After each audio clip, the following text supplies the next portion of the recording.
교수님, 정말 일본이 올해 80% 확률로 무너진다는 게 사실인가요? 네, 맞습니다. 그리고 더 충격적인 건 한국도 안전하지 않다는 겁니다. 어떻게 그럴 수 있죠? 한국은 지진 안전국가 아닌가요? 부산이 일본 난카이 해구로부터 800km밖에 떨어져 있지 않습니다. 미얀마 지진이 1000km 떨어진 태국 방콕의 고층 빌딩을 무너뜨린 걸 보셨나요? 헉, 그럼 우리도 위험하다는 건가요?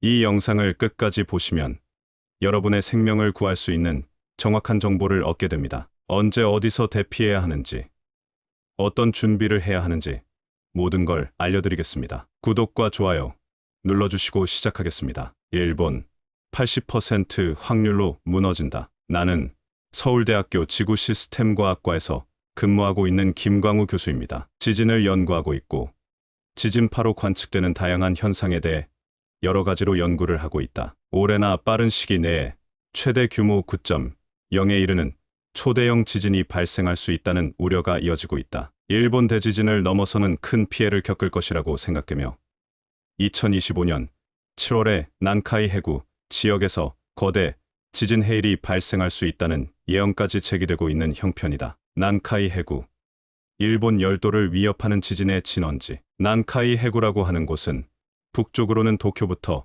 시작해서 일본 해안선을 따라서 남쪽까지 길게 이어진 필리핀판과 일본 열도가 충돌하는 곳이다. 이 난카이 해구에서는 규모 7점대 후반에서 8점대 초반에 이르는 지진들이 100년에서 150년 주기로 지진이 발생해 오고 있다. 이 난카이 해구 지역을 세분화하면 북쪽으로 도쿄 일대를 토카이 지역이라 하고 그보다 남쪽 지역은 토난카이, 그 다음에 규슈 앞바다 쪽을 난카이 해구 지역 중에서도 난카이 지역이라고 부르고 있다. 이른바 난카이 대지진이라고 하는 명칭이 나오는 지역은 이 난카이 해구 일대의 지진들을 모두 포괄하는 의미다. 이런 난카이 해구 지역에서 100년, 150년 주기로 규모 7점대 후반에서 8점대 초반의 지진들이 번갈아가면서 발생하고 있는데 이런 지진이 바로 올해나 빠른 시기 내에 발생할 수 있다는 우려가 난카이 대지진 공포의 시작이다. 샵 현재 상황의 심각성. 현재까지 토카이 지역과 난카이 지역에는 응력이라고 하는 힘이 많이 쌓여 있는 것이 확인되고 있다. 이 지역에서는 향후 30년 내에 발생할 확률이 80%가 넘는다는 보고가 일본 정부에 의해서 최근에 있었다. 그래서 더욱더 우려가 커지는 상황인데다가 이들 중 한 곳이 부서지게 되면 난카이 해구 지역 전체를 부서뜨릴 수 있는 초대형 지진을 발생시킬 수 있다는 우려도 함께 생겼다. 그렇게 난카이 해구 전체가 부서지게 될 때는 최대 규모 9.0에 이르는 초대형 지진이 발생할 수 있다는 우려가 이어지고 있다. 이 9.0에 이르는 초대형 지진은 2011년도 3월에 발생한 동일본 대지진의 지진 규모와 같은 크기로서 난카이 해구 지역에서 이렇게 큰 지진이 발생하게 되면 난카이 일대가 일본의 경제, 정치, 산업, 인구 밀도 등을 종합해 볼 때 그 피해 정도가 매우 클 것으로 예상되고 있다. 마지막 지진 이후 이미 100년이 넘었다. 가장 최근에는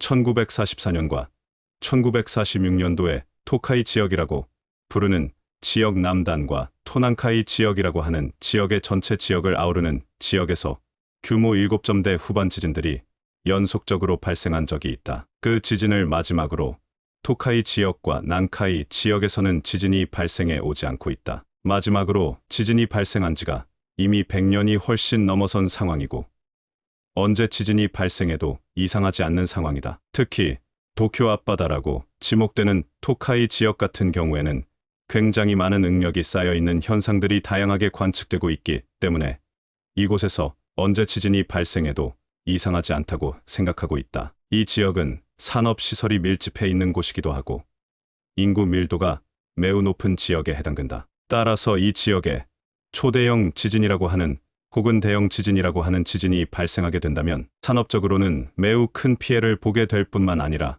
인명피해도 매우 클 것으로 예상되기 때문에 동일본 대지진 때 겪었던 피해 이상의 피해를 겪을 수 있을 것이라고 생각된다.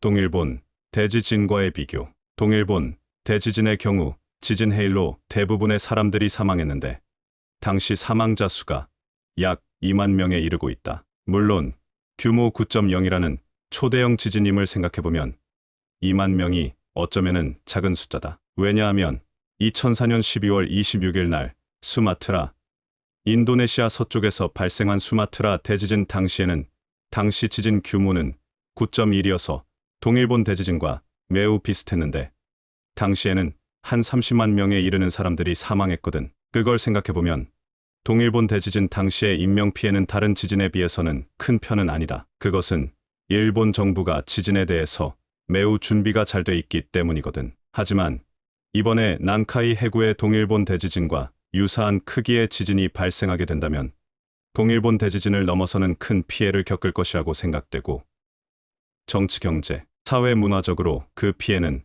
회복하기 어려운 상황이 될 것이라고 예상된다. 7월 대재앙, 일본을 뒤덮은 끔찍한 예언. 일본 예언가라고 하는 타츠키라고 하는 분이 만화를 통해서 예언서를 쓴 적이 있다. 예언서를 쓸 당시에는 특별한 주목을 받지 못하다가 그 만화 내용 중에 나오는 2011년도 동일본 대지진 예측이 정확하게 들어맞으면서 많은 관심을 끌고 있다는 얘기를 들었다. 이 예언에 의하면 2025년 7월에 난카이 해구 지역에서 거대 지진 해일이 발생할 수 있다는 예언이 포함되어 있다고 알려져 있고 그에 따라서 본래 난카이 해구 지역의 우려가 높은 상황에서 이런 예언서까지 더해지면서 더욱 큰 주목을 받고 있는 것으로 알고 있다. 그런데 예언서 만화에 나와 있는 초대형 지진 해일이 발생하는 위치는 난카이 해구에서 다소 좀 벗어나간 바다 한가운데 위치해 있다. 이곳은 판의 충돌대라고 보기에는 다소 좀 거리가 떨어져 있는 위치인데 예언의 오차라는 걸 감안해보면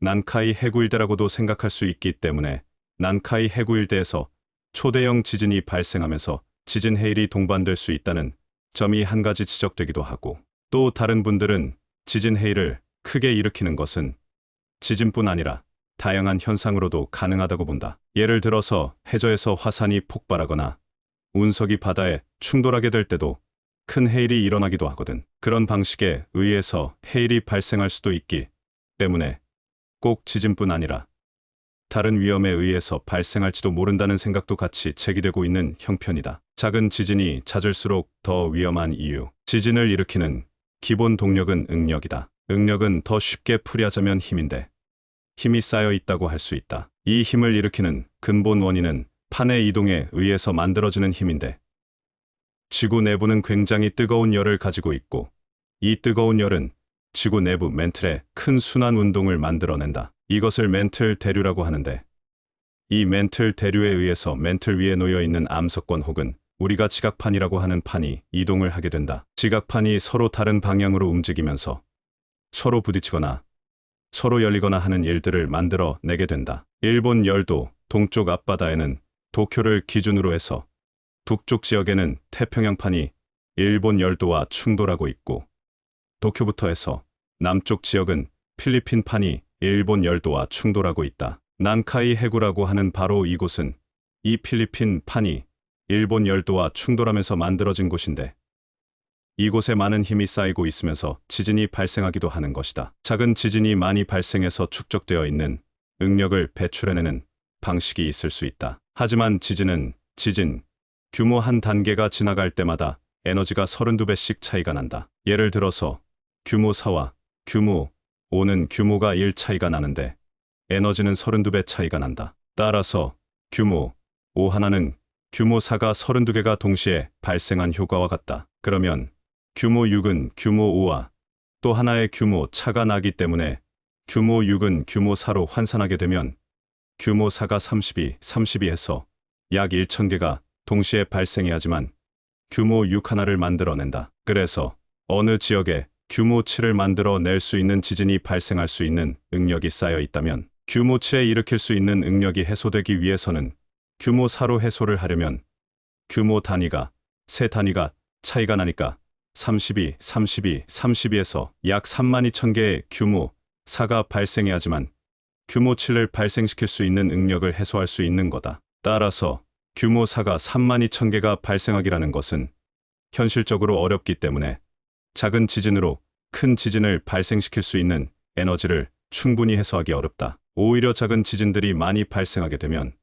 그 단층대를 더욱더 약화시키는 역할을 하게 되고 결과적으로 큰 지진이 더욱 쉽게 발생시킬 수 있는 역할을 하게 된다. 예를 들어서 우리가 우표를 보게 되면 우표 주변에 구멍이 이렇게 뚫려 있는 것들을 보게 되는데, 우표 주변에 구멍을 뚫은 이유는 우표를 쉽게 찍기 위해서 뚫어 놓은 구멍이다. 그래서 작은 지진이 하는 역할은 마치 우표 주변에 구멍을 뚫어 놓는 역할과 같아서 우표를 손쉽게 찢을 수 있는 역할을 하는 것이다. 그래서 작은 지진이 많이 발생한다는 것은 한편으로는 단층대에 쌓인 에너지를 해소하는 역할을 하기도 하지만, 그 역할이 충분히 크지 않고 오히려 단층대를 약화시키는 역할을 더욱 하게 돼서 큰 지진을 보다 더 쉽게 발생시키는 역할을 하게 된다. 그래서 작은 지진이 많이 발생하는 경우를 관측하게 되면 오히려 해당 지역이 안전해진다고 생각하기보다는 큰 지진이 발생할 가능성이 더욱더 높아지고 있다고 해석하게 된다. 이번엔 진짜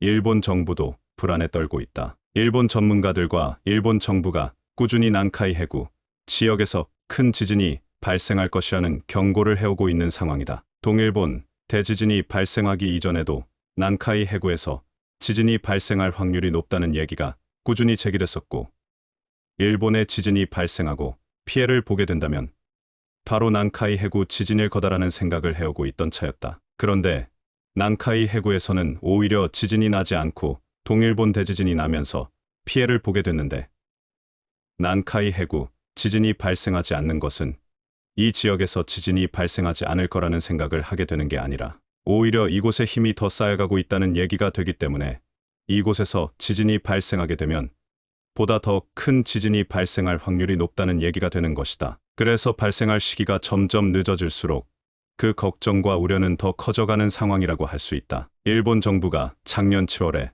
초대형 지진 발생 가능성에 대한 우려로 경보를 내린 적이 있다. 당시에 규모 7점대 지진이 규슈 남단 지역에서 지진이 발생하면서 그 이후로 대형 지진이 발생할지 모른다는 경보를 일본 정부가 내린 적이 있는데, 일본 정부가 큰 지진을 우려해서 지진 경보를 내린 것은 그때가 처음이었다. 그만큼 일본 사람들은 일본 정부 발표에 매우 우려를 갖고 심각한 걱정을 하게 되는데, 당시에 많은 사회적인 혼란도 발생하기도 했다. 당시 일본 정부가 해당 지역의 지진 경보를 내린 이유는 동일본 대지진 때 겪었던 경험 때문이다. 동일본 대지진도 동일본 대지진이 발생하기 이틀 전에 규모 7점대 지진이 앞서서 발생한 적이 있다. 그 지진이 발생하고 나서 규모 9.0의 지진이 뒤따르게 되는데, 그 앞선 지진은 해당 지역에서 충분히 발생할 수 있는 정도의 크기의 지진이었고, 그에 따라 일본 정부는 이 지진은 발생할 만한 정도의 지진이었고 앞으로 더 큰 지진은 발생하지 않을 것이라는 생각을 하게 됐는데, 결과적으로 그 지진은 동일본 대지진의 전진이었고, 동일본 대지진이 그 지진을 따라서 이틀 만에 발생한 것이다. 그래서 난카이 해구 남단 부분에서 발생한 규모 7대 지진은 그 지진으로 끝나는 게 아니라 그 지진 이후에 심각한 경우에는 규모 9점대에 이르는 큰 지진이 이어질 수 있으므로 그때의 경험을 생각해서 지진 경보를 내렸던 것이다. 하지만 사회적인 혼란과 국민들의 우려들이 많아지기 때문에 일본 정부는 경보를 내리는 데 있어서 보다 더 조심스러운 행동을 앞으로 취할 것이라고 예상된다. 한국도 더 이상 안전지대는 아니다. 부산이 일본 난카이 해구 지역 일대에 비해서는 안전한 것은 사실이다. 하지만 이번에 미얀마 지진에서 보았다시피 거리가 먼 곳이라도 초대형 지진이나 대형 지진이 발생하게 되면 그 피해를 입을 수 있다. 지난 3월에 발생했던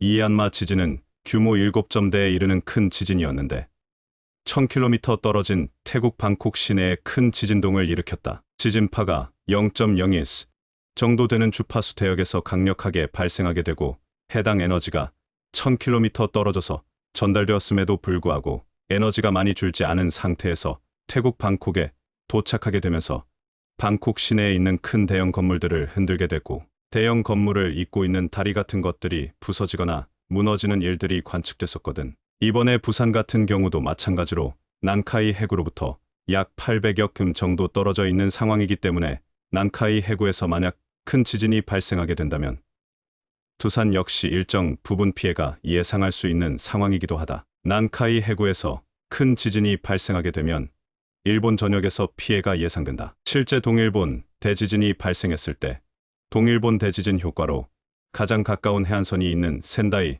지역에서는 동일본 대지진이 발생한 방향으로 약 7m 정도 해안선이 이동하는 일이 벌어지게 되고 일본 열도 전체가 이렇게 뒤틀리는 현상들이 벌어지게 된다. 또한 강력한 지진파가 일본 전역에 퍼져나갔고 도쿄 일대에서도 지진파가 퍼져나가면서 건물에 피해나 손상을 준 적이 있다. 그래서 일본 전역뿐만 아니라 우리나라 남해안 일대와 그 다음에 조금 더 멀리 떨어져 있는 수도권 일대에서도 강한 지진동이 저주파, 지진동이 전파되면서 피해를 볼 가능성이 있는 상황이다. 이것까지 터지면 일본은 완전히 붕괴된다. 후지산은 현재 활화산으로 분류가 되고 있고 후지산이 언젠가는 폭발할 것이라는 것이 바로 일본 학자들의 생각이다. 이 후지산은 1707년에 마지막으로 분화했는데 공교롭게도 이 후지산 분화가 있었던 1707년은 난카이 해구에서 있었던 대규모 지진 시기와 일치한다. 1707년에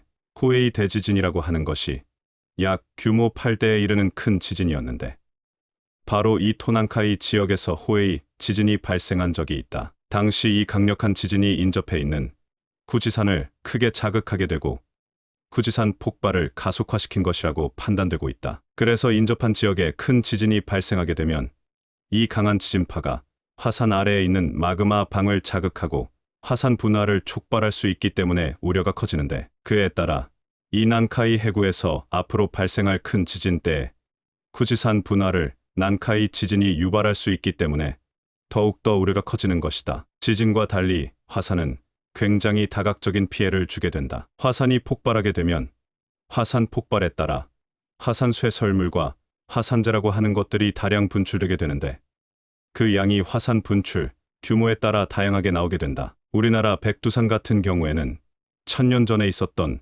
분화가 인류 역사상 가장 큰 분화 중의 하나라고 생각되고 있고 당시 화산 폭발 지수가 7에 이르는 가장 큰 폭발이었는데 그런 폭발이 있었을 때 화산재가 동해를 가로질러서 일본 열도 북쪽에 있는 홋카이도에 화산재가 쌓여 있기도 했다. 당시 화산재는 5cm나 되는 큰 두꺼운 화산재를 홋카이도에 쌓아놨는데 홋카이도의 백두산의 분화에 의해서 화산재가 쌓기 위해서는 매우 오랜 기간 동안 화산재가 서서히 쌓여야지만 5cm나 되는 큰 화산재띠를 만들어 낼 수 있거든. 그렇게 5cm나 되는 화산띠를 만들기 위해서는 상당 기간 수년 이상의 화산재가 공중에 떠 있는 상태가 유지될 거고 그 기간 동안에는 식물이라든가 동물들이 살아가기 굉장히 어려운 상황이었을 거라고 생각된다. 마찬가지로 만약에 후지산에서 대규모 분화를 하게 되면 일본 전역에 화산재가 떠오르게 될 테고 그렇게 되면 굉장히 큰 피해가 가속화되는 현상이 벌어질 수 있다. 전기가 발생되기 위해서는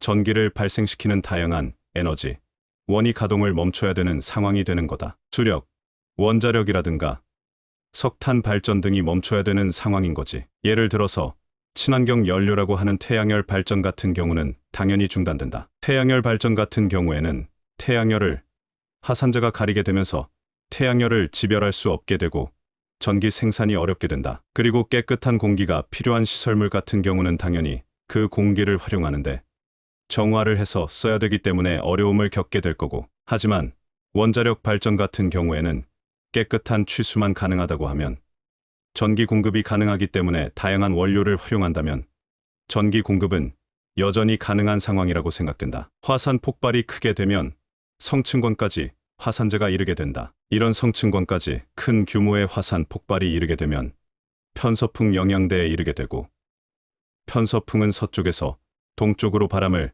크게 타고 이동하기 때문에 큰 폭발에 의해서 만들어지는 화산재는 대부분 동쪽으로 이동하게 된다. 따라서 후지산에서 큰 폭발이 이어지게 된다면 폭발한 큰 규모의 화산재는 확산하게 될 것이지만 대부분의 양은 바로 태평양 일대로 확산해 나가면서 우리나라에 미치는 영향은 미미할 것이라고 예상된다. 하지만 계절적인 영향으로 일부 낮은 곳에 위치하고 있는 화산재 같은 경우는 여름철 같은 경우에는 우리나라 쪽으로 밀려들 가능성이 있지만 낮은 곳에 위치하고 있는 이런 화산재들은 비교적 알갱이가 굵고 운반하는데 어려움이 많기 때문에 바람을 타고 이동하는 데는 한계가 많을 것이라고 예상된다. 지금까지 일본 난카이 해구 대지진의 위험성과 우리나라의 미칠 영향에 대해 설명드렸습니다. 여러분의 안전을 위해 이런 정보들을 꼭 기억해 두시기 바랍니다. 구독과 좋아요 눌러주시면 더 많은 유익한 정보로 찾아뵙겠습니다.